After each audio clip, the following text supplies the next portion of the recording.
అపోస్తలుడైనటువంటి పౌలు గారు రోమీలకు రాసినటువంటి పత్రిక, అపోస్తలుడైనటువంటి పౌలు గారు రోమీలకు రాసినటువంటి పత్రిక 9వ అధ్యాయం 5వ వచనం చదువుకుందాం. 9:5. పితరులు వీరి వారు శరీరమును బట్టి క్రీస్తు వీరిలో పుట్టెను. ఈయన సర్వాధికారి అయిన దేవుడై ఉండి నిరంతరము స్తోత్రార్హుడై ఉన్నాడు. ఆమేన్. దేవునికి స్తోత్రం. హల్లెలూయా, హల్లెలూయా. ఇక్కడ అపోస్తలుడైనటువంటి పౌలు గారు రోమాలో ఉన్నటువంటి సంఘానికి రాస్తున్నటువంటి ఈ లెటర్లో, ఈ లేఖలో, ఈ పత్రికలో క్రీస్తు పుట్టుకల గురించినటువంటి మాట ప్రస్తావించడం జరిగింది. పితరులు వీరు వారు శరీరమును బట్టి క్రీస్తు వీరిలో పుట్టెను అనే మాట ఇక్కడ మనం చూస్తున్నాం. అంటే క్రీస్తు వీరిలో పుట్టాడు అనేసని క్రిస్మస్ అని చాలా మంది క్రీస్తుని ఎలా చూస్తారు అంటే పసిబాలుడిగా చూస్తూ ఉంటారు. పుట్టారు కదా అని. కానీ ఆయన ఏమాత్రమో పసిబాలుడు కాదు. ఆయన ఎవరట? సర్వాధికారి అయిన దేవుడు అయి ఉన్నాడట. దేవునికి స్తోత్రం. హల్లెలూయా. ఆయన మనం ఆరాధిస్తున్న దేవుడు ఎవరు చెప్పండి? పసిబాలుడు కాదు, సర్వాధికారి అయినటువంటి దేవుడు అని ఆయన పుట్టుకల గురించి పౌలు గారు తెలియజేస్తున్నారు. ఇక్కడ మనం ఆలోచన చేస్తే యేసయ్య పుట్టుకకు మన పుట్టుకకు చాలా ప్రత్యేకత అనేది కనిపిస్తూ ఉంటది.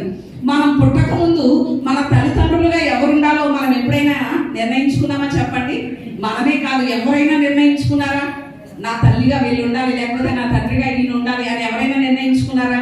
లేదు. కానీ క్రీస్తు పుట్టుక దగ్గరకు వస్తే క్రీస్తు తల్లిగా ఎవరుండాలో ముందుగానే ఏర్పరచుకోవడం జరిగింది. తండ్రిగా ఎవరుండాలో ముందుగానే ఏర్పరచుకోవడం జరిగింది. ఏ ఊరిలో పుట్టాలో ముందుగానే ఏర్పరచుకోవడం జరిగింది. ఏ ప్రాంతంలో పుట్టాలో అన్ని కూడా ముందుగానే క్రీస్తు ఏర్పాటు చేసుకోవడం జరిగింది. అందుకని ఆయన పుట్టుక ఎంతో చాలా ప్రత్యేకమైనది. దేవునికి స్తోత్రం. హల్లెలూయా. క్రీస్తు పుట్టుకల గురించి కనుక మనం చూస్తే 4000 సంవత్సరాల క్రితమే దేవుడు స్త్రీ సంతానంగా ఆయన వస్తారని ప్రవచనం అనేది జరిగింది. అంటే ఆయన పుట్టుకల గురించి ముందుగానే ప్రవచనాలు ఉన్నాయి. 4000 సంవత్సరాల క్రితం స్త్రీ సంతానంగా వస్తారనేసి చెప్పడం జరిగింది. అలాగే 1500 సంవత్సరాల క్రితమే నక్షత్రం కనబడతాదని చెప్పడం జరిగింది. 700 సంవత్సరాల క్రితమే ఆయన పుడతాడనేసి అని చెప్పడం జరిగింది. 500 సంవత్సరాల మునిపే ఆయన ఏ ప్రాంతంలో పుడతాడో కూడా చెప్పడం అనేది జరిగింది. అందుకనే క్రీస్తు పుట్టుక చాలా ప్రత్యేకమైనది. మన పుట్టుక లాంటిది క్రీస్తు పుట్టుక కాదు. ఇందులో ఇంకొక తేడా కనుక మనం గమనిస్తే మనము పురుష సంతానం. ఎవరు చెప్పండి? పురుష సంతానం. మనలో ఉండేది పురుష బీజం. కానీ క్రీస్తు మాత్రం ఎవరి సంతానం? స్త్రీ సంతానం. దేవునికి స్తోత్రం. హల్లెలూయా.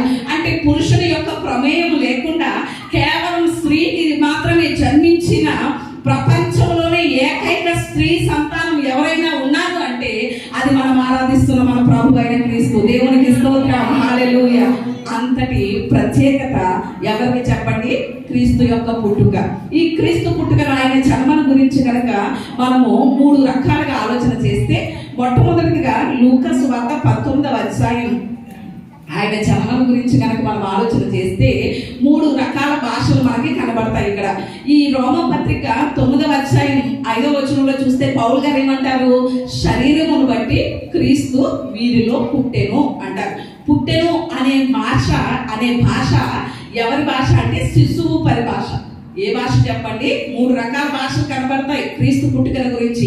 పుట్టెను అనేది దేన్ని సూచిస్తుంది అంటే శిశువు అంటే పిల్లవాడు అనే పరిభాషని మనకి సూచిస్తుంది. అలాగే లూకా సువార్త 19వ అధ్యాయం 10వ వచనంలో చూస్తే నశించిన దానిని వెనక్కి రక్షించడానికి మనుష్య కుమారుడుగా ఈ లోకమునకు వచ్చెను అనే మాట కనిపిస్తుంది. అంటే వచ్చెను అనేది మనిషి యొక్క పరిభాష. ఏ భాష చెప్పండి? మనిషి యొక్క పరిభాష.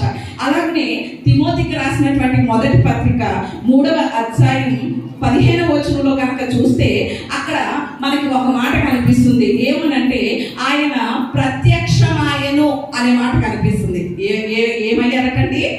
ప్రత్యక్షమాయను. ప్రత్యక్షమాయను అనే మాట ఏ పరిభాష అంటే దేవుని పరిభాష. దేవునికి స్తోత్రం. హల్లెలూయా.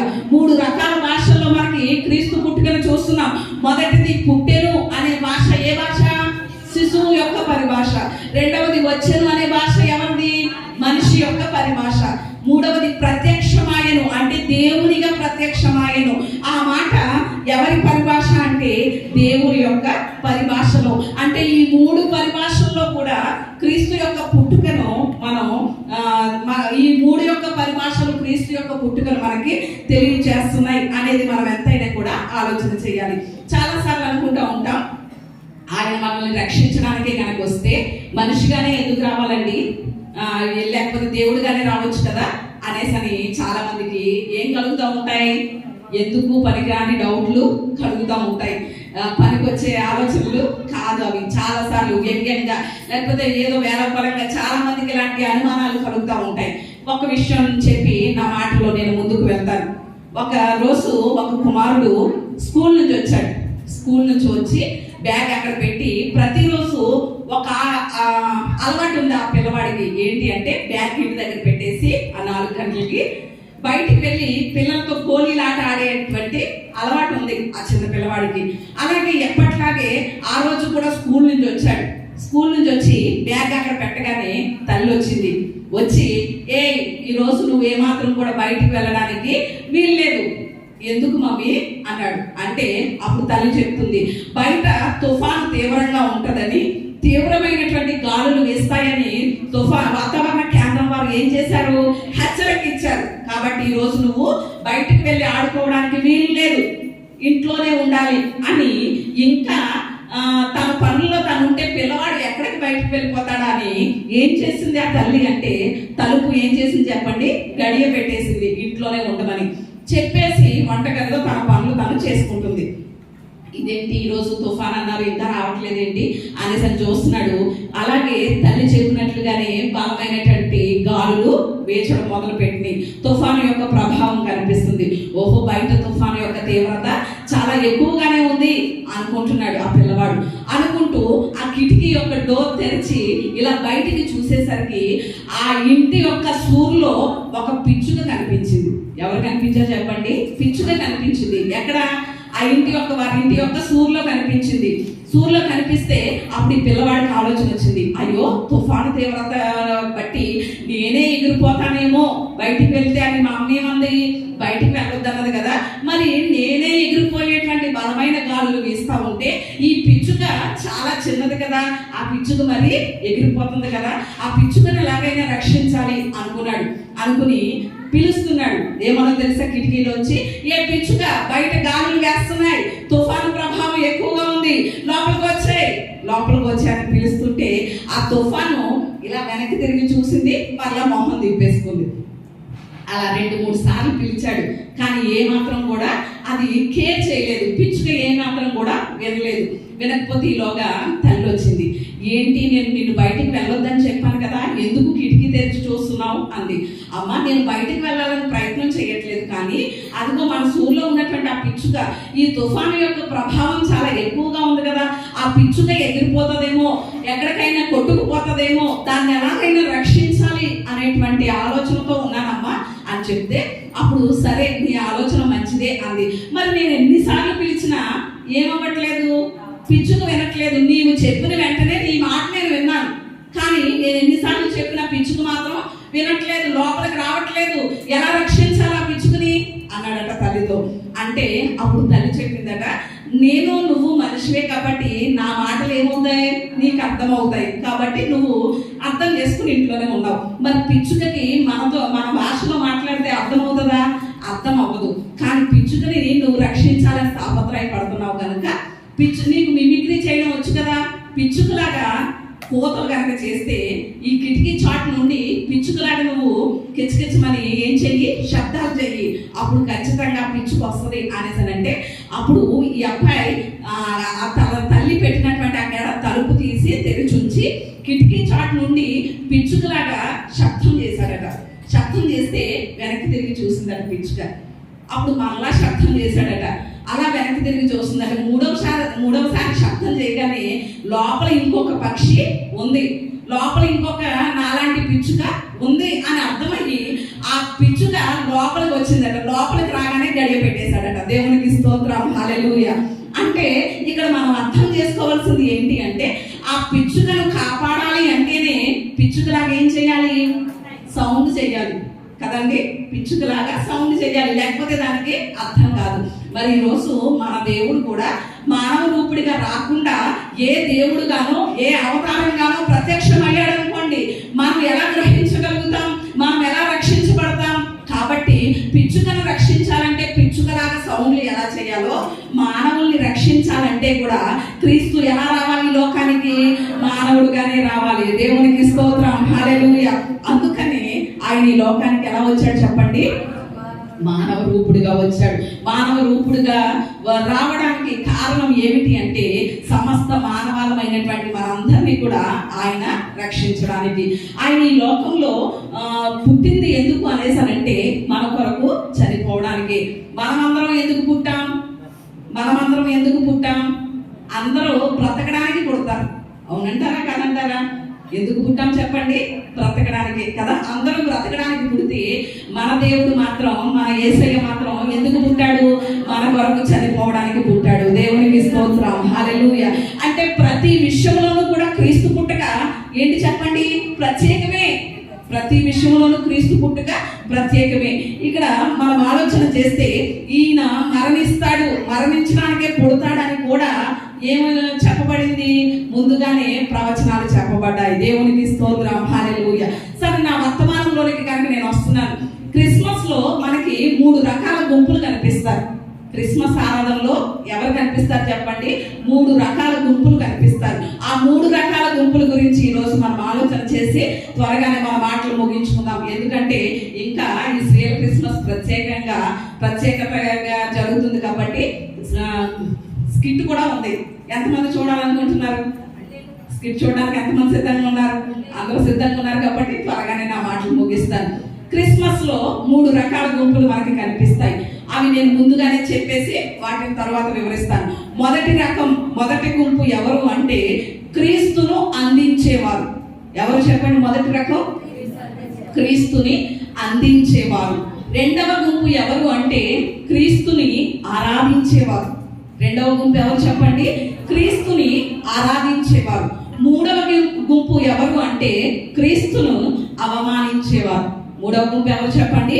క్రీస్తును అవమానించేవారు. 3 రకాల కేటగిరీలు మనకి కనిపిస్తాయి ప్రతి క్రిస్మస్ లో కూడా. మొదటి రకం ఎవరు? క్రీస్తుని అందించేవారు. రెండవ రకం ఎవరు? క్రీస్తుని ఆరాధించేవారు. మూడవ రకం ఎవరు? క్రీస్తును అవమానపరిచేవారు. ఈ మాటలు మనము ఆలోచన చేద్దాం. మొదటి రకం క్రీస్తుని అందించేవారు. మొదటి రకం ఎవరు చెప్పండి? క్రీస్తుని అందించేవారు.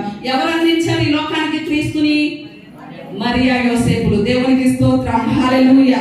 దేవుడు అటండి ఎవరి ద్వారా నా కుమారుణ్ణి భూమి మీదకి పంపాలా అని ఆలోచన కలిగి ఉన్నప్పుడు ఇశ్రాయేల్ దేశంలో పవిత్రురాలైనటువంటి అమ్మాయి కనిపించింది. ఆ అమ్మాయి ఎవరు అంటే మరియా. దేవునికి స్తోత్రం, హల్లెలూయా. ఎవరి ద్వారా ఈ లోకానికి యేసయ్యను పంపించాలి, నా కుమారుణ్ణి పంపించాలి అని దేవుడు ఆలోచన చేసినప్పుడు ఆ ఇశ్రాయేల్ దేశం అంతటిలో కూడా పవిత్రురాలైనటువంటి దీనురాలుగా ఉన్నటువంటి కన్యక అయినటువంటి మరియ కనిపించింది దేవునికి. మరియకి ఎన్ని సంవత్సరాలు అని కనుక ఆలోచన చేస్తే యేసయ్య పుట్టేసరికి 15 సంవత్సరాల వయసు కలిగినటువంటిది. ఎన్ని సంవత్సరాలు చెప్పండి? మరియకి యేసయ్య పుట్టేసరికి 15 సంవత్సరాల వయసు అనమాట అండి. ఇశ్రాయేల్ సంప్రదాయంలో ఒక ఆచారం ఉంటది, ఒక సంప్రదాయం ఉంటది ఇశ్రాయేల్ ప్రజలకి.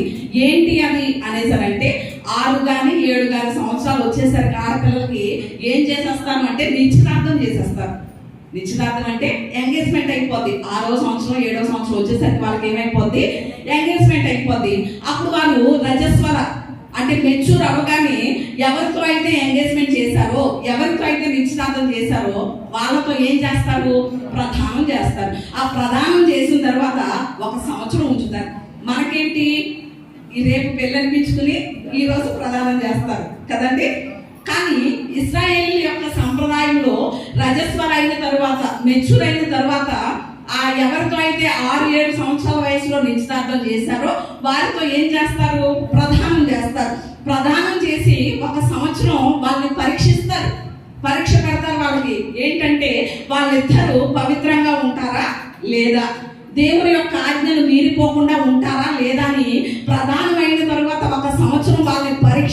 తరువాత అప్పుడు ఏం చేస్తారు చెప్పండి? సంవత్సర కాలం అయిన తర్వాత పెళ్లి చేస్తారు. దేవునికి స్తోత్రం, హల్లెలూయా. యేసయ్య ఏ టైంలో పుట్టారు అనేసారంటే 6-7 సంవత్సరాల వయసులోనే మరియకి ఏమైపోయింది? నిశ్చితార్థం అయిపోయింది. నిశ్చితార్థం అయిపోయిన తర్వాత ఆమె మెచ్యూర్ అయిన తర్వాత యోసేపుతో ఏం చేయబడింది? ప్రదానం చేయబడింది. ప్రదానం చేయబడిన తరువాత ఎన్ని రోజులు పరీక్ష పెడతారు? సంవత్సర కాలం పరీక్ష పెడతారు. ఆ ప్రదానం చేయబడినటువంటి ఆ పరీక్ష కాలంలోనే ఎవరు పుట్టారు? మన ప్రభు అయిన యేసయ్య పుట్టారు. దేవునికి స్తోత్రం, హల్లెలూయా. మత్తయి సువార్తలో ఆ మాటలు ఉంటాయి కదా, వారిద్దరికి ఏం చేయబడిందట? ప్రదానం చేయబడిన తర్వాత వారి ఏకము కాకమునుపు ఎవరు పుట్టారు? యేసయ్య పుట్టారు. దేవునికి స్తోత్రం, హల్లెలూయా. అంటే మరియ వయసు దాదాపు ఇప్పుడైతే ఎల్కేజీలు యూకేజీలు ఇవన్నీ వచ్చేసినాయి కాబట్టి 15వ సంవత్సరం వచ్చేసరికి 10th లోనో 9th లోనో ఉంటున్నారు. కానీ అప్పటి వయసును బట్టి చూస్తే మరియ కనుక చూస్తే ఇంటర్ ఫస్ట్ ఇయర్ లో, ఆ ఇంటర్ సెకండ్ ఇయర్ లోనో ఉండాలి. యోసేపు కనుక మనం చూస్తే 17 సంవత్సరాల వయసు కలిగినటువంటి యవనస్తుడు, టీనేజర్ అన్నమాట. యోసేపుకి ఎన్ని సంవత్సరాలు? 17 సంవత్సరాలు. అంటే దాదాపు డిగ్రీ ఫస్ట్ ఇయర్ లో ఉండవలసినటువంటి వయసు. వీళ్ళిద్దరూ కూడా ఎంతో పవిత్రంగా వారి పవిత్రతను కాపాడుకున్నారు. మరియ గురించి కనుక ఇంకొక ఆలోచన కనుక చేస్తే మనం మరియని ఏమనొచ్చు అనేసనంటే మిస్ ఇజ్రాయెల్ అనొచ్చు. ఏమనొచ్చు చెప్పండి? ఇప్పుడు ఉన్నాయి కదా చాలా అందంగా ఉన్నటువంటి వాళ్ళని మిస్ ఇండియా అని, మిస్ యూనివర్సిటీ అనేసి అని కిరీటాలు పెడుతున్నారు కదా వాళ్ళ మీద. అలాగే కనుక మనం ఆలోచన చేస్తే మరియ ఎంత అందమైంది అనేసి అంటే మిస్ ఇజ్రాయెల్ అంటే ఆ దేశంలోనే మరియ అంత అందమైన స్త్రీ లేదు. దేవునికి స్తోత్రం, హల్లెలూయా. ఈ రోజు కనుక మన యవనస్తులకి కొంచెం కలర్ ఉన్నా, అందం ఉన్నా వాళ్ళని పట్టుకోగలుగుతున్నామా చెప్పండి? ఏ మాత్రం పట్టుకోలేదు. కానీ అందంగా ఉన్న వాళ్ళ పవిత్రతను కాపాడుకోగలుగుతున్నారా? అసలు ఏమాత్రం కూడా ఈ రోజులను బట్టి వాళ్ళ పవిత్రత అనేది ఏమాత్రం కాపాడుకోలేని వారిగా ఉంటున్నారు. కానీ మిస్ ఇజ్రాయేల్ గా ఆ ఇజ్రాయేల్ దేశంలోనే అందమైనటువంటి యవనస్తులుగా ఉన్నటువంటి మరియ తన పవిత్రతను కాపాడుకుంది. అంత అందమైనటువంటి స్త్రీగా ఉండి కూడా ఎలా ఉంది చెప్పండి? ఏమాత్రం అతిశయం గర్వం లేకుండా ఎలా ఉంది అంటే దీనురాలుగా ఉంది. అందుకని క్రీస్తును అందించేటువంటి పాత్రగా దేవుడు మార్చుకున్నాడు. దేవునికి స్తోత్రం, హల్లెలూయా. మరి ఈరోజు మనం క్రీస్తుని అందించాలి. లోకానికి ఏం చేయాలి చెప్పండి? క్రీస్తుని అందించాలి అనేసరంటే ఖచ్చితంగా మన పవిత్రతను కాపాడుకోవాలి, మన పరిశుద్ధతను కాపాడుకోవాలి. మన పవిత్రత, మన పరిశుద్ధత కాపాడుకోలేకపోతే ఏ మాత్రం కూడా క్రీస్తును లోకానికి ఏం చేయలేం, మనం అందించలేదు. ఆ రోజు యోసేపు మరియలు వారి పవిత్రతను కాపాడుకున్నారు గనుకనే, వారి పరిశుద్ధతను కాపాడుకున్నారు గనుకనే క్రీస్తును లోకానికి ఏం చేయగలిగారు? అందించగలిగారు. మరియ ఒక్కతే కాదు, ఇశ్రాయేలులో చాలా మంది యవన స్త్రీలు, యవన కన్యకులు ఉపవాసాలు చేసేవారు, నోములు చేసేవారు, వ్రతాలు చేసేవారు. ఎందుకని? మెస్సయ్య అనేటువంటి క్రీస్తు మా గర్భంలో పుట్టాలి, మా గర్భం ద్వారా లోకానికి అందించాలి అని చాలా మంది ఉపవాసాలు చేశారు. కానీ మరియలో ఉన్నటువంటి 3 లక్షణాలు కనుక మనం ఆలోచన చేద్దాం. ఇక్కడ మరియనే దేవుడు ఎందుకు అనుకున్నాడు అని కనుక ఆలోచన చేస్తే 3 మాటలు నేను త్వరగానే చెప్తాను. ఒకటి ఏంటి అంటే భద్రం చేసుకునే లక్షణం ఉంది. ఏంటి చెప్పండి? మరియకి ఏముంది? మొదటి లక్షణం భద్రం చేసుకునే లక్షణం. దేవదూత వచ్చి ఆ మాటలు చెప్పినప్పుడు ఏం చేసిందట? ఆ మాటలు తన హృదయంలో తలపోసుకుంటూ వాటిని ఏం చేసుకుంది? భద్రం చేసుకుంది. అంటే భద్రం చేసుకునేటువంటి లక్షణం మరియలో ఉంది. రెండవది ఏముంది అంటే పరిశుద్ధత ఉంది. ఏముంది చెప్పండి? అంత మిస్ ఇజ్రాయేల్ గా ఉన్నప్పటికీ కూడా తన పరిశుద్ధతను ఏమాత్రము పోగొట్టుకోలేదు. రెండవ లక్షణం మరియలో పరిశుద్ధత ఉంది. మూడవది ఏముందో తెలుసండి? తెగింపు ఉంది. ఏముందో చెప్పండి? తెగింపు ఉంది. దూత వచ్చి నీ గర్భవాసాన క్రీస్తు పుట్టబోతున్నాడు, లోక రక్షకుడు పుట్టబోతున్నాడు అని దేవదూత చెప్పినప్పుడు మొదట దేవదూతతో మరియ పలికిన మాటలేంటి? అయ్యో నేను పురుషుని ఎరుగని దాననే, అంటే సెక్షువల్ బాండింగ్ ఏమి మాకు లేదే, అలాంటిది నా గర్భాన ఎందుకు శిశువు పుడతాడు అనేసి అని ప్రశ్నించింది. కానీ తర్వాత ఏమంది చెప్పండి? పర్వాలేదు, కానీ అయినా కూడా నేనేం చేస్తాను? నీ దాసురాలకు నాకు అలాగే జరుగును కనుక అని దూత చెప్పిన మాటల్ని అంగీకరించింది. ధర్మశాస్త్రం ప్రకారం కనుక మనం ఆలోచన చేస్తే పెళ్లి కాకుండా ఒక అమ్మాయి గర్భవతి అయితే ఆ అమ్మాయిని ఏం చేస్తారు అంటే ఊరి మధ్యలో నిలవబెట్టి రాళ్లతో కొట్టి చంపేస్తారు. ఏం చేస్తారు చెప్పండి? వివాహం కాకుండానే గర్భవతి అయినటువంటి కన్యకను తీసుకొచ్చి ఊరి మధ్యలో నిలవబెట్టి రాళ్లతో కొట్టి చంపేస్తారు. మరి ఇప్పుడు దేవదూత చెప్పిన మాటలను బట్టి మరియను ఏం చేయాలి? ధర్మశాస్త్ర ప్రకారం రాళ్లతో కొట్టి చంపేస్తారు. ఆ ధర్మశాస్త్ర విధానం తెలుసు మరియకి, అయినా కూడా ఏం చేసింది? తెగించింది. చావైనా పర్వాలేదు, లోక రక్షకుడు ఈ లోకానికి రావడానికి, నా యేసయ్య పాపులను రక్షించడానికి ఈ లోకానికి రావడానికి నేను చనిపోయినా పర్వాలేదు, చావైనా పర్వాలేదు, రేవైనా పర్వాలేదు అని తెగింపు కలిగినటువంటి స్త్రీగా మనం మరియని చూస్తున్నాం. అంటే యేసయ్యను అందించే వారిలో ఏముండాలి? ఖచ్చితంగా ఈ 3 లక్షణాలు ఉండాలి. మరియ ఈ లోకానికి యేసయ్యను అందించింది. మనము కూడా యేసయ్యను అన్యజనులకు అందించాలి అంటే, అనేకులకు క్రీస్తును పరిచయం చేయాలి అంటే, అనేకులను క్రీస్తు యొద్దకు నడిపించాలి అంటే, క్రీస్తును అందించాలి అంటే మనలో కూడా ఈ 3 లక్షణాలు ఉండాలి. మొట్టమొదటిది ఏంటి చెప్పండి? భద్రం చేసుకునే లక్షణం. దేవుని వాక్యం మనకు విరివిగా వినబడుతున్నప్పుడు ఖచ్చితంగా దేవుని మాటలు మన హృదయాల్లో ఏం చేసుకోవాలి? భద్రం చేసుకోవాలి. రాబోయేటువంటి కాలంలో దేవుని మాటలు దొరకలేనటువంటి కరువు కాలం వస్తుంది కాబట్టి ఖచ్చితంగా మనం దేవుని మాటలు ఏం చేయాలి చెప్పండి? భద్రం చేసుకోవాలి. రెండవది మనకి ఏముండాలి? పరిశుద్ధత ఉండాలి. మూడవది ఏముండాలి? తెగింపు ఉండాలి. ఈ 3 లక్షణాలు ఉన్నవాళ్ళు ఏం చేయగలుగుతారు? క్రీస్తుని అందించగలుగుతారు. దేవునికి స్తోత్రం, హల్లెలూయా. ఏం చేయగలుగుతారు చెప్పండి?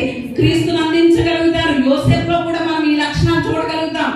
యోసేపు కూడా పరిశుద్ధుడిగా ఉన్నాడు. ప్రధానమైన తర్వాత దేవదూత ఖచ్చితంగా చెప్పింది, ఏ మాత్రం కూడా మరియను ఏం చేయగలదు? నువ్వు ముట్టొద్దు, యేసయ్య పుట్టే వరకు కూడా ఆమెను తాకడానికి వీల్లేదు అన్నప్పుడు ఏ యవనస్తుడైనా ఆగగలుగుతాడా చెప్పండి? ఆగలేడు. కానీ యోసేపు మాత్రం తన పరిశుద్ధతను కాపాడుకున్నాడు. మరియతో పాటు యోసేపుని కూడా రాళ్లతో కొట్టే పరిస్థితి వచ్చినప్పుడు కూడా లోకరక్షకుని కోసం యోసేపులో ఏం కనిపిస్తుంది? తెగింపు కనిపిస్తుంది. అందుకనే ఈ 3 లక్షణాలు ఉన్నటువంటి వాళ్ళు క్రీస్తుని లోకానికి ఏం చేయగలిగారు? అందించగలిగారు. మరి ఈరోజు మనం ఎంతవరకు ఈ లక్షణాలు కలిగి ఉండగలుగుతున్నాం అనేది ఎంతైనా ఆలోచన చేయాలి. రెండవ మాటలను కొద్దాం. రెండవ గుంపు ఎవరు? రెండవ కేటగిరీ ఎవరు అంటే క్రీస్తుని ఆరాధించేవారు. ఎవరు చెప్పండి? క్రీస్తుని ఆరాధించేవారు. ఈ క్రీస్తుని ఆరాధించే వారిలో మనకి ఎవరు కనిపిస్తారు? ఎవరు కనిపిస్తారు? గొర్రెల కాపర్లు కనిపిస్తారు, తూర్పు దేశపు జ్ఞానులు కనిపిస్తారు. దేవునికి స్తోత్రం, హల్లెలూయా. లూకా సువార్త 2వ అధ్యాయంలో గొర్రెల కాపర్లు కనిపిస్తారు. వారు ఏం చేశారు? యేసయ్య దగ్గరకు వచ్చి యేసయ్యని ఏం చేశారు చెప్పండి? ఆరాధించారు. ఇక్కడ మనం ఒక విషయం ఆలోచన చేయాలి. గొర్రెల కాపర్లు అలాగే తూర్పు దేశపు జ్ఞానులు మత్తయి సువార్త 2వ అధ్యాయంలో మనకి కనిపిస్తారు. ఇక్కడ ఈ విషయం, ఈ డిఫరెన్స్ మనం ఎంతైనా ఆలోచన చేయాలి. గొర్రెల కాపర్లు అంటే సమాజంలో ఏ మాత్రము విలువ లేని వాళ్ళు. ఎవరు చెప్పండి? గొర్రెల కాపర్లు అంటే సమాజంలో ఏ మాత్రము కూడా విలువ లేని వాళ్ళు. ఏ మాత్రం కూడా వాళ్ళకి ఒక ప్రాధాన్యత అనేది లేదు. అందుకనే ఎగ్జాంపుల్ గా దావీదు విషయానికి వస్తే, మనం యెష్షై కుమారుని అభిషేకం చేయడానికి సమూయేలు తైలపు కొమ్మును తీసుకొని వచ్చినప్పుడు యెష్షై ఏం చేశాడు? తన 7 కుమారుల్ని లైనెట్టి పిలిచాడు. కానీ దావీదు విషయంలో ఏమైనా చెప్పగలిగాడా చెప్పండి? చెప్పలేదు. నా కడసారి కుమారుడు ఉన్నాడు అనేసి చెప్పలేదు. కానీ దేవుడు సమూయేలుకి తెలియజేసినప్పుడు సమూయేలు అడిగాడు, ఏమని? యెష్షైని, ఇంకా ఎవరైనా నీ కుమారులు ఉన్నారా అని అడిగినప్పుడు అప్పుడు చెప్తాడు యెష్షై ఏమని? కడసారి వాడు ఇంకొకడు ఉన్నాడులే, వాడికి ఏమి మాత్రం విలువ లేనివాడు, ఏ మాత్రం ఇంపార్టెన్స్ లేనటువంటి వాడు గొర్రెలను కాచుకునేవాడు అని చెప్పడం జరిగింది. అంటే గొర్రెల కాపర్లకి ఏమాత్రం కూడా ఏం లేదు చెప్పండి? సమాజంలో విలువ అనేది లేదు. కానీ విలువ సమాజంలో లేకపోవచ్చు, కానీ క్రీస్తుని ఆరాధించడానికి మాత్రం విలువ లేని వాళ్ళని నా దేవుడు ఎన్నుకున్నాడు. దేవునికి స్తోత్రం, హల్లెలూయా. ఒకవేళ ఈరోజు మనం అనుకోవచ్చు చాలాసార్లు, నేను ఎందుకు పనికొస్తానండి, ఎందుకండి నా జీవితం, లోకంలో ఎవరికి కూడా నేను అక్కర్లేదు, ఎవరికి నేను కూడా పనికిరాను, దేనికి కూడా ఉపయోగపడను, నా జీవితం ఎందుకు కూడా పనికిరానటువంటి జీవితం అండి, ఎందుకు ప్రయోజనం లేని జీవితం జీవిస్తున్నాను, ఎవరికి ఉపయోగకరం లేకుండా బ్రతుకుతున్నాను అని చాలాసార్లు మనల్ని మనం ఏం చేస్తూ ఉంటాం చెప్పండి? నిందించుకుంటూ ఉంటాం. కానీ ఎందుకు విలువ లేనటువంటి మన జీవితాలని మన దేవుడు కోరుకుంటున్నాడు. మన ఆరాధనలను ఆయన అంగీకరించడానికి ఇష్టపడుతున్నాడు. దేవునికి స్తోత్రం, హల్లెలూయా. అప్పుడు అనుకోవచ్చు జ్ఞానం లేని వారు, ఓహో విలువ లేని ఆరాధన వారి యొక్క ఆరాధనే దేవుడు అంగీకరిస్తాడా? అయితే మేము ఆరాధించక్కర్లేదా అనుకోవడానికి వీలు లేదు. ఒకవేళ విలువ లేని వాళ్ళు దేవుణ్ణి ఆరాధించాలి, విలువైనటువంటి ప్రఖ్యాతిగాంచినటువంటి ప్రపంచ జ్ఞానులు మేధావులను పిలువబడిన వాళ్ళు కూడా ఏం చేయాలి? నా యేసయ్య ముందు సాగిలపడాలి. దేవునికి స్తోత్రం, హల్లెలూయా. అందుకని ఇక్కడ తూర్పు దేశపు జ్ఞానులు కూడా ఏం చేశారు? యేసయ్యని ఆరాధించడం అనేది జరిగింది. దేవునికి స్తోత్రం, హల్లెలూయా. అంటే జ్ఞానులని భేదం లేదు, వెర్రివారని భేదం లేదు, గొప్పవారని భేదం లేదు, తక్కువ వారని భేదం లేదు, ధనికులని భేదం లేదు, దరిద్రులని భేదం లేదు. లోక నివాసులు ఎవరైనా కూడా ఏం చేయగలగాలి? యేసయ్యను ఆరాధించగలగాలి. దేవునికి స్తోత్రం, హల్లెలూయా. ఆరాధించాలి అంటే మనకేదో ఆధిక్యతలు అక్కర్లేదు. ఏమక్కర్లేదు చెప్పండి? ఏదో ఆధిక్యతలు అక్కర్లేదు. మనం ఆరాధించాలి అంటే మనకేం కావాలో తెలుసా? యథార్థమైన హృదయం కావాలి. దేవునికి స్తోత్రం. దేవుణ్ణి ఆరాధించడానికి ఏం కావాలి చెప్పండి? యథార్థమైనటువంటి హృదయం కావాలి. యథార్థమైనటువంటి హృదయం లేనివాడు ఏమాత్రం దేవుణ్ణి ఆరాధించలేడు. చాలా మంది అనుకుంటారు, పాట పాడదాం అనుకుంటున్నానండి, నాకు గొంతు బాగోదు అనేసి అని అందరూ ఆక్షేపణ చేస్తారేమో అని ఏం చేయలేకపోతున్నాను, పాడలేకపోతున్నాను అంటారు కొంతమంది సరిగా ట్యూన్ ప్రకారంగా పాడలేనేమో అని ఏం చేయలేకపోతున్నానండి, పాడలేకపోతున్నానండి అనేసి అంటూ ఉంటారు. కానీ యేసయ్య చూసేది, ఒకవేళ మనుషులు నీ గొంతు బాగుందా లేదా అని ఏం చేయొచ్చు? పరిశీలన చేసి మార్క్స్ వేయొచ్చు, లేకపోతే చప్పట్లు కొట్టవచ్చు, లేకపోతే బాగోలేదని అవమానపరచవచ్చు, లేకపోతే ట్యూన్ ప్రకారంగా పాడావా లేదా అనేసి అని ఎంపిక చేయొచ్చు. కానీ నా దేవునికి నీ గొంతు ఎలా ఉంది, లేకపోతే ట్యూన్ ప్రకారం పాడావా లేదా, ఇవేమి చూడు నా దేవుడు ఏం చేస్తాడో, ఏం చూస్తాడో తెలుసా? హృదయపూర్వకంగా ఆరాధించావా లేదనేది చూస్తాడు. దేవునికి స్తోత్రం, హల్లెలూయా. అంటే ఈరోజు ఆయన్ని ఆరాధించేవారు ఎలా ఆరాధించాలి చెప్పండి? హృదయపూర్వకంగా ఆరాధించాలి. అంటే విశ్వాసం. హృదయపూర్వకంగా అంటే ఏంటి చెప్పండి? విశ్వాసం. నా ఆరాధన నా దేవుడు అంగీకరిస్తున్నాడు, నా స్తుతుల మీద నా దేవుడు ఎలా ఉన్నాడు? ఆసీనుడుగా ఉంటున్నాడు అని ఖచ్చితంగా ఆ విశ్వాసంతో, ఆ గ్రహింపుతో ఏం చేయాలి? దేవుణ్ణి ఆరాధించాలి. అంటే రెండవ గుంపుని మనం ఆలోచన చేస్తున్నాం. రెండవ గుంపు ఎవరు చెప్పండి? దేవుణ్ణి ఆరాధించేవారు. ఆరాధించే వారికి ఏముండాలి? విశ్వాసం ఉండాలి. గొర్రెల కాపరులు దేంతో ఆరాధించారు? విశ్వాసంతోటే కదా. దూత చెప్పిన మాటలు విని వెంటనే విశ్వసించారు. అయ్యో మన కొరకు మెస్సయ్య పుట్టాడట, లోకరక్షకుడు పుట్టాడట అని దూత చెప్పిన మాటలు నమ్మి విశ్వాసంతో వెళ్ళి దేవుణ్ణి ఆరాధించడం జరిగింది. మరి జ్ఞానులు ఎలా ఆరాధించారు? గ్రహింపుతో ఆరాధించారు. ఎలా ఆరాధించారు చెప్పండి? గ్రహింపు. మన పుస్తకాల్లో చదివాం కదా, చరిత్ర గ్రంథాల్లో చదివాం కదా, నక్షత్రం ఉదయిస్తుందని, ఆయన పుట్టుక తెలియజేస్తుందని చదివాం కదా. అని గ్రహింపుతో ఏం చేశారు? జ్ఞానులు ఆరాధించారు. అంటే ఇక్కడ మనం ఆలోచన చేయాలి, దేవుణ్ణి ఆరాధించే వారికి రెండు ఉండాలి. మొదటిది ఏముండాలి చెప్పండి? విశ్వాసం ఉండాలి. రెండవది ఏముండాలి? గ్రహింపు ఉండాలి. విశ్వాసం లేకుండా, గ్రహింపు లేకుండా మనం ఎంత ఆరాధించినా ఆరాధన దేవునికి అంగీకారం కాదు. మనం ఆరాధిస్తున్నటువంటి దేవుడు గొప్పవాడు అనే గ్రహింపు ఉండాలి. మనం ఆరాధిస్తున్నటువంటి దేవుడు సర్వాధికారి అనే గ్రహింపు మనం కలిగి ఉండాలి. మనం ఆరాధిస్తున్నటువంటి దేవుడు మన కొరకు ప్రాణం పెట్టడానికి ధీరుడుగా పుట్టాడు అనే గ్రహింపు ఉండాలి. మనం ఆరాధిస్తున్నటువంటి దేవుడు తన ప్రాణం కన్నా ఎక్కువగా మనల్ని ప్రేమించాడు అనేటువంటి గ్రహింపు మనకి ఖచ్చితంగా ఉండాలి. అప్పుడే మన ఆరాధన దేవునికి ఏమవుతుంది చెప్పండి? అంగీకారం అవుతుంది. మూడవ మాట కూడా చెప్పిన మాటలు ముగిస్తారు. మూడవ గుంపు ఎవరు చెప్పండి? మూడవ కేటగిరీ అవమానించేవారు, క్రీస్తుని అవమానించేవారు. ఇందులో మొదటిగా ఎవరు వస్తారు? మీరేమైనా ఆలోచన చేయగలరా? అవమానించే వారి కేటగిరీలో ఎవరు వస్తారు? ముందుగా మనం ఒక ఇద్దరు ముగ్గురు వ్యక్తుల్ని చూద్దాం. ఇందులో మొట్టమొదటిగా ఎవరు వస్తారు అంటే హేరోదు. ఎవరు వస్తారు చెప్పండి? క్రీస్తుని అవమానించే వారిలో మొట్టమొదటి వ్యక్తి ఎవరు అంటే హేరోదు అక్కడ రోమీల యొక్క సామ్రాజ్యం, రోమా యొక్క పరిపాలన జరుగుతున్నటువంటి కాలంలో ఈ హేరోదుకి సింహాసనం అంటే చాలా పిచ్చి. అధికారం చెలాయించాలి, ఎలాగైనా సీటు దక్కించుకోవాలి అనేటువంటి పిచ్చితో హేరోదు రోమా చక్రవర్తుల దగ్గరికి వెళ్ళి నేను ఎలాగైనా సరే అధికారంలో ఉండాలి అని వాళ్ళు బతిమాలి అక్కడ అధికారాన్ని తెచ్చుకున్నాడు. రాజుగా పరిపాలించేటువంటి అధికారాన్ని రోమా చక్రవర్తుల దగ్గర నుంచి తెచ్చుకోవడం జరిగింది. ఈ హేరోదుకి ఆ సీటు, ఆ కుర్చీ అంటే ఎంత పిచ్చో ఒక్క మాట చెప్తాను నేను. ఆ కుర్చీ దక్కించుకోవడం కోసం, తను పరిపాలన చేయడం కోసం, అధికారం దక్కించుకోవడం కోసం తనకి 10 మంది భార్యలు. హేరోదుకి ఎంతమంది భార్యలు చెప్పండి? 10 మంది భార్యలు. 10 మంది భార్యల్ని చంపించేశాడు. ఏం చేశాడు చెప్పండి? 10 మంది భార్యల్ని చంపించేశాడు. ఎందుకని? తన సీటు ఎవరైనా కొట్టేస్తారేమో అనేటువంటి భయంతో. తనకి 12 మంది పిల్లలు పుట్టారు. 12 మంది కొడుకుల్ని కూడా చంపించేశాడు. ఎందుకని చెప్పండి? తన సింహాసనం మీదకి ఆ కొడుకులు రాకూడదు అని. 10 మంది భార్యల్ని చంపించేశాడు, 12 మంది కొడుకుల్ని చంపించేశాడు. అంటే తన సింహాసనం మీద తనకి ఎంత మక్కువ చూడండి ఒక్కసారి మనం ఆలోచన చేస్తే. కానీ తూర్పు దేశపు జ్ఞానులు ఎవరి దగ్గరకు వచ్చారు? హేరోదు దగ్గరకు వచ్చి, యూదులకు రాజుగా పుట్టినవాడు ఎక్కడ ఉన్నాడు, మేము ఆయన్ని ఆరాధించడానికి వచ్చాం అని చెప్పగానే గుండెల్లో ఏం పరిగెట్టినాయి? రైలు పరిగెట్టినాయి. అంటే 10 మంది భార్యల్ని చంపేసిన, 12 మంది కొడుకుల్ని చంపేసిన నా సింహాసనానికి, నా సీటుకి ఏమొచ్చింది?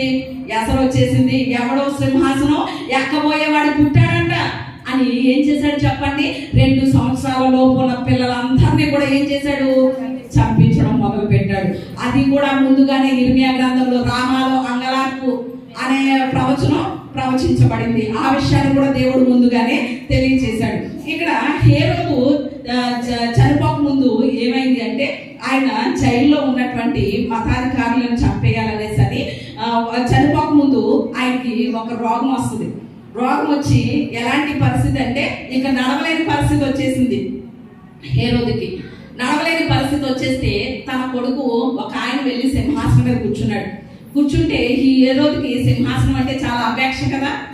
ఆ నడవలేని పరిస్థితుల్లో ఆ గోడని, స్తంభాన్ని అలా పట్టుకుంటూ సింహాసనం దగ్గరకు వచ్చి, ఒరేయ్ నా సింహాసనం మీద ఎందుకు కూర్చున్నావురా నువ్వు అనేసి కొడుకుని నిందిస్తాడు. అప్పుడు కొడుకు అన్న మాట ఏంటో తెలుసా? సింహాసనం దగ్గరికి నడిచి రాలేనోడికి సింహాసనం ఎందుకు అని అక్కడి నుంచి ఒక్క తన్నుతాడు. ఎవరిని? హేరోదుని. అక్కడి నుండి పడి చేస్తాడు హేరోదు. దేవునికి స్తోత్రం, హల్లెలూయా.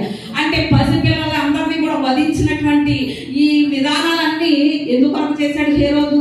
సింహాసనం కోసం, యూదులని పరిపాలన చేయాలని. ఇక్కడ ఒక విషయం మనం గమనించాలి. తూర్పు దేశపు జ్ఞానులు వచ్చి మెస్సయ్య పుట్టాడు, లోక రక్షకుడు పుట్టాడు, యూదులకు రాజు పుట్టాడు అనేసి మేము ఆయన్ని ఆరాధించడానికి వెళ్తున్నాం, మీరు వస్తారా అని చెప్పినప్పుడు హేరోదు ఏమన్నాడు?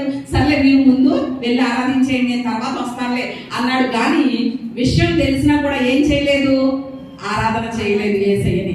అంటే ఎవరైతే యేసయ్యను ఆరాధన చెయ్యరో వారే దేవుణ్ణి అవమానించేవారు. ఎవరైతే ఆరాధన చెయ్యరో వాళ్ళే అవమానించేవారు. అందుకనే రోమీలకు రాసినటువంటి పత్రిక 1వ అధ్యాయంలో కూడా పౌలు గారు అదే అంటారు. దేవుణ్ణి ఎరిగి ఉండి కూడా ఆయన్ని దేవుడిగా ఏం చేయట్లేదట? మహిమపరచట్లేదట. ఇటు వాక్యం వినాలి. దేవుణ్ణి ఎరిగి కూడా ఏం చేయట్లేదట? దేవునిగా మహిమపరచట్లేదంట.